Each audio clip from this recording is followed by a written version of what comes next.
Now, protesters have gathered for a second week in a row to demonstrate against Palestine Action, being designated, of course, as a terror group, and a number of arrests have been made this afternoon. We can go to our crime correspondent, Martin Bronte, who is in central London. Martin, what's gone on there? We've seen about, I suppose, a dozen arrests. There are still demonstrators here.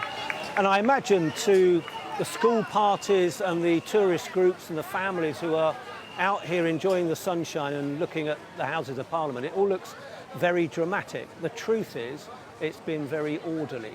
The people who are being arrested are sitting on the stone steps carrying placards that say, "I oppose genocide, I support Palestine Action." And of course, for the past week, that's been a clear breach of the new law that has outlawed Palestine Action and made them a terror group.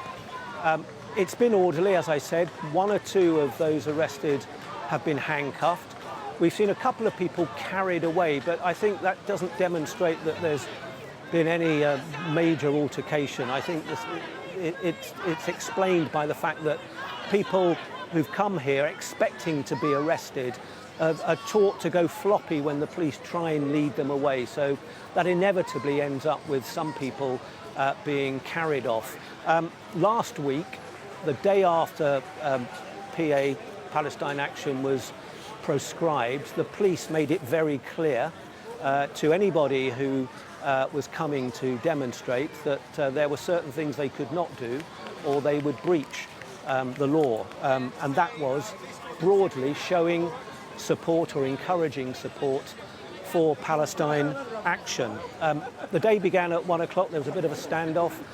It was all pretty peaceful. There were a few shouts in support of Palestine, and then the police seemed to be assessing the situation, radioing back to the police operations room, and then they moved in. And I don't think any of those protesters really doubted that they were going to be arrested.